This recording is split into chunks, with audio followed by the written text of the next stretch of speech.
বিসমিল্লাহির রহমানির রহিম। আজ আমরা নুরানি কায়দার প্রথম পাঠ শিখব। ভয়ের কোনো কারণ নেই, আমরা ধীরে ধীরে শিখব। এখন স্ক্রিনের দিকে লক্ষ্য। আজ আমরা এই হরফগুলো শিখব। হরফ কাকে বলে?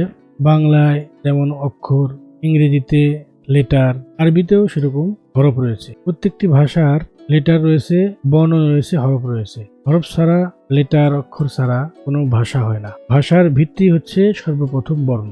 আমরা আগে ভালোভাবে আরবি বর্ণগুলো চিনব এবং শুদ্ধ উচ্চারণ শিখব। শুদ্ধ উচ্চারণ যদি আমরা ভালোভাবে না জানি, না শিখি, তাহলে অর্থ পরিবর্তন হয়ে যাবে, নামাজ নষ্ট হয়ে যাবে। সেজন্য আমি আগে পড়ছি, এরপর আমি বলার পর তুমি পড়বে। খেয়াল করো আমি কিভাবে উচ্চারণ করব। আলিফ হচ্ছে আলিফ, আলিফ, আলিফ, আলিফ। হলকের শুরু হইতে খুবই সিম্পল, কোনো কঠিন না। আলিফ, আলিফ। এটা হচ্ছে বা, বা, বা। তুমি একবার পড়ো, বা, আবার বলো, বা। হচ্ছে আবার বলো, বা। আমি পড়ছি, শোনো। বা, বায়ের মাখরাজ হচ্ছে দুই ঠোঁটের ভেজা অংশ থেকে উচ্চারিত। বা, বা, তা, তা, তা।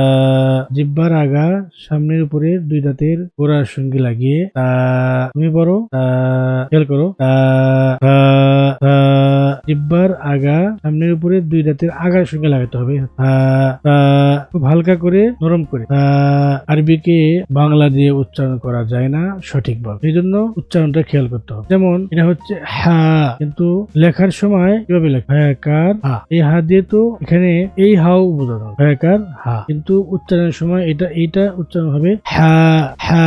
এই জন্য উচ্চারণটা ভালোভাবে জানতে হবে এবং ভুল হলে কোনো সমস্যা নেই। প্রতিদিন আমরা একটু একটু করে অনুশীলন করব। বায়ের স্ট্রাকচার খেয়াল করো। বা, তা, হা দেখতে একই রকম, কিন্তু বায়ের নিচে এক নুক্তা, তার উপরে দুই নুক্তা, তার উপরে তিন নুক্তা। এটা যদি আমরা খেয়াল করতে পারি, এই তিনটা হরফ আমরা চিনে যাবো, অনেক কিছু আমরা চিনে যাবো। নুক্তা কাকে বলে? নুক্তা হচ্ছে আরবি হরফের কখনো উপরে কখনো নিচে যে ফোঁটা থাকে, ওগুলাকে আরবিতে নুক্তা বলে, আর আমরা বাংলাতে যেমন বিন্দু বলি। ঠিক আছে, আজকে এতটুকুই। পরবর্তী ক্লাসে আমরা নতুন হরফ শিখবো ইনশাআল্লাহ।